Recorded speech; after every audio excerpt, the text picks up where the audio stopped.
My name is Norman. I am 72 years old. And 3 months ago, I was told exactly how much my life is worth in weeks and months.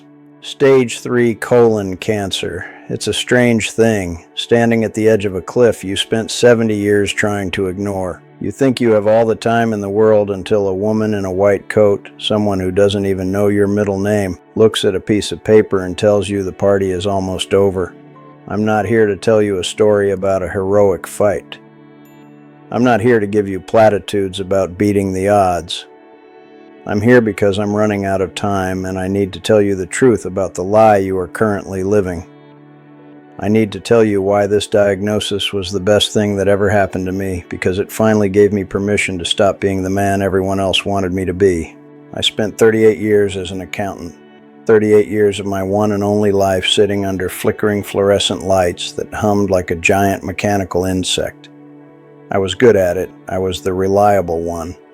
I was the man who never missed a deadline, the man who stayed late to balance the books while the sun went down outside my window. I climbed the ladder. I got the office with a slightly better view of the parking lot. I earned the respect of men whose names I can barely remember now.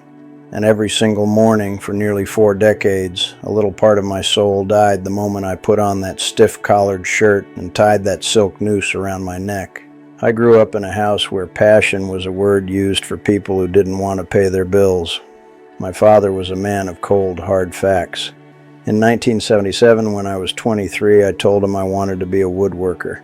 I loved the smell of sawdust. I loved the way a piece of raw walnut felt under a sharp chisel. My grandfather had taught me how to read the grain, how to listen to the wood. We had built a bookshelf together when I was 12. A simple thing, but it was real. It had weight. It had a soul. But my father looked at me like I'd suggested we move to the moon. Woodworking is a hobby, Norman, he said. Accounting is a life. Be practical. Be responsible. So I was practical. I was so damn responsible that I forgot who I actually was. I traded the smell of cedar for the smell of stale coffee and printer toner. I traded the physical joy of creating something with my hands for the digital emptiness of spreadsheets. I told myself I was doing it for my family. I told myself that once the house was paid off, once the kids were through college, once I reached that magical then, I would finally start living. But here's the thing about then. It's a ghost. You chase it your whole life, and the moment you think you've caught it, the goalposts move. There's always another bill, another crisis, another reason to wait. I remember a Tuesday in 1994. My son, Leo, was 8. He had a baseball game, the playoffs. He'd been talking about it for weeks, but there was a discrepancy in the quarterly audit. My boss, a man who would replace me in 2 weeks after my eventual retirement without a second thought, told me it was critical. I stayed. I sat in that silent office, the only sound the clicking of my keyboard and the ticking of the clock on the wall. I found the error. It was $12. $12. I missed the game for $12 and a pat on the back. When I got home, Leo was already asleep, his dirty jersey crumpled on the floor. I looked at that jersey and felt a pang of regret, but I pushed it down. I'm being a good provider, I told myself. What a lie.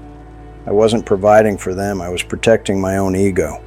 I was addicted to the safety of being needed by a corporation that didn't know I existed. Then came the diagnosis, 3 months ago. The doctor's office was cold and smelled like antiseptic and old magazines. I remember staring at a poster on the wall about digestive health while she spoke. She used words like aggressive and treatment cycles and prognosis. My wife, Martha, was gripping my hand so hard her knuckles were white. She started to cry, a soft, jagged sound that filled the room. But I didn't cry. I didn't feel angry. I felt light. For the first time in 50 years, the weight of being responsible just evaporated. I looked at the doctor and thought, so this is how the story ends.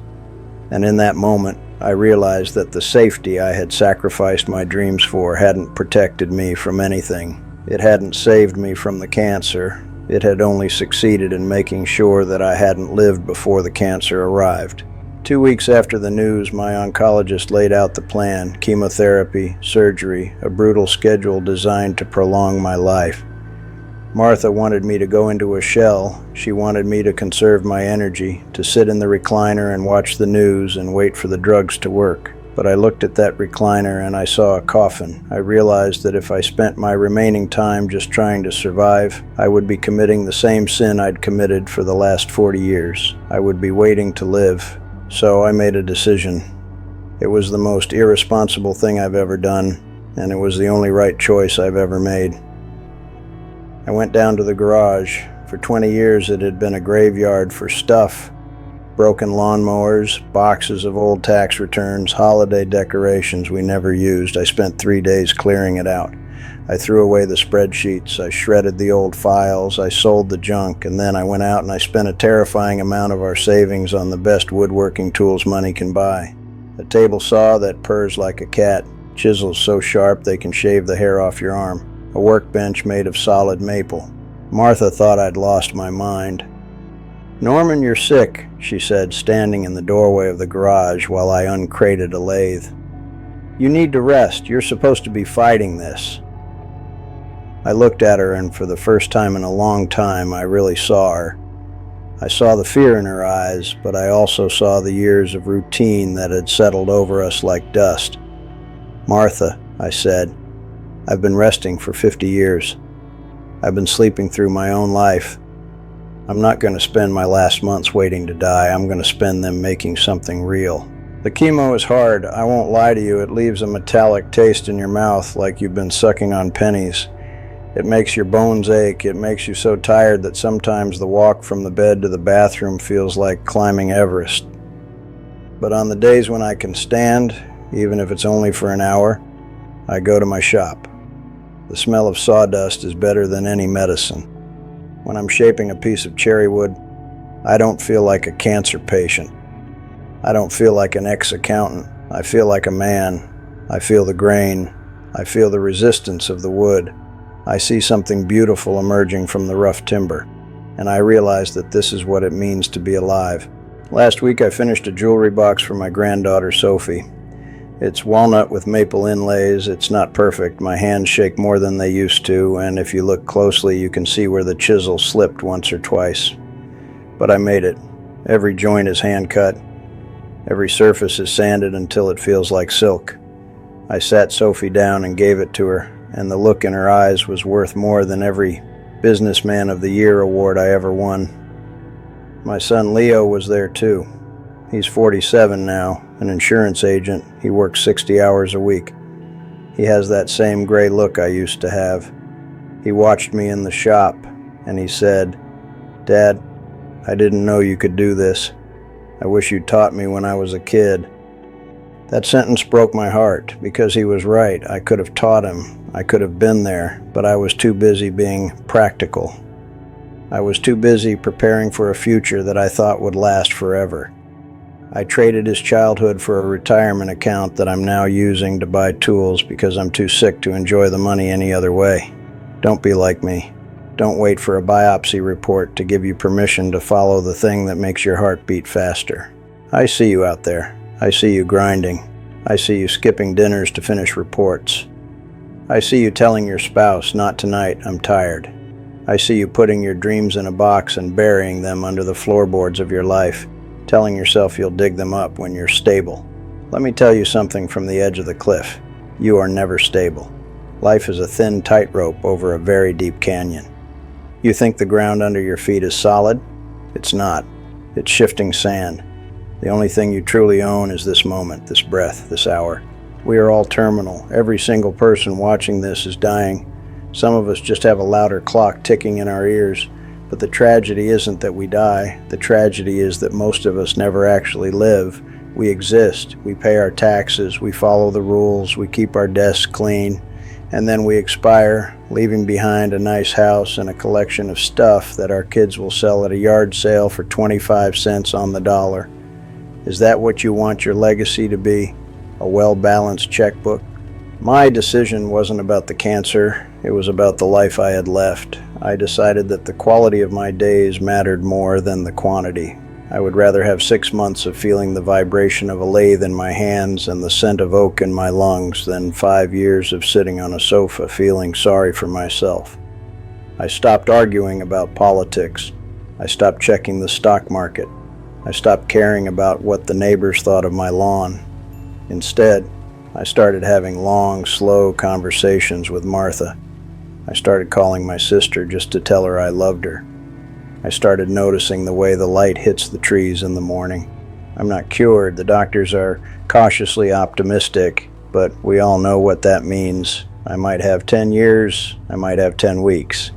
But I am happier now with a tumor in my gut and a tremor in my hand than I was at 35 when I was the picture of health and the definition of miserable. I finally reclaimed my life. I finally became the woodworker my father told me I couldn't be. And I realize now that my grandfather was right. The wood tells you the truth if you're patient enough to listen. I want you to do something for me. I want you to look at your life, really look at it. Not the life you show on social media, not the life you tell your parents about, but the one you live when the lights are off and you're alone with your thoughts. Are you living, or are you just checking boxes? If you dropped dead tonight, what would be the thing you regretted most? Not the money you didn't make, not the promotion you didn't get. It would be the trips you didn't take, the I love yous you didn't say, the passion you stifled because it wasn't practical. Stop waiting for a crisis to be your wake-up call. You don't need a diagnosis to start being yourself. You don't need permission to be happy. You already have it. It's written in your DNA. It's in every heartbeat. The world will tell you to stay small. It will tell you to be quiet, to work hard, and to wait your turn. The world is wrong. Your turn is now. It has always been now. Close your laptop, put down your phone, go home, hug your wife until she wonders what's wrong, play with your kids until you're both exhausted, and then find that thing you buried in the floorboards. Dig it up, dust it off, start doing it. Whether it's painting, writing, gardening, or building birdhouses, do it because it makes you feel human. Do it because it's the only thing that actually matters. Success isn't measured in dollars or titles. It's not measured in the square footage of your house or the brand of your car. Success is measured in the amount of sawdust on your floor at the end of the day. It's measured in the warmth of the hand holding yours. It's measured in the peace you feel when you look in the mirror and recognize the person staring back at you. I'm 72, I have stage 3 cancer, and for the first time in my life I am a successful man. Not because of my bank account, but because I finally had the courage to be Norman. Don't wait 50 years to find that out. Learn from my mistakes, live intentionally, prioritize what matters. And for God's sake, stop waiting for someday. Someday is a thief that will steal your whole life if you let it. If this resonates with you, if you feel that little spark of recognition in your chest, I hope you'll share this. Not for me, but for anyone out there who is currently suffocating under the weight of someone else's expectations. Subscribe to this channel. Not for the numbers, but so you don't miss the next truth someone had to learn the hard way. And please leave a comment below. Tell me what you've been putting off. Tell me what practical lie you're going to stop telling yourself today. Tell me what you're going to start doing differently right now. The clock is ticking for all of us. Can you hear it? That's the sound of your life running out. Don't let it run out empty. Go make something beautiful. Go be someone real. Go live. My shop is waiting, and I've got a chess set for my son that I need to finish. I don't know if I'll get to the end of it, but I'm going to enjoy every single shave of wood until the lights go out. Make sure you can say the same. What are you going to do with your time?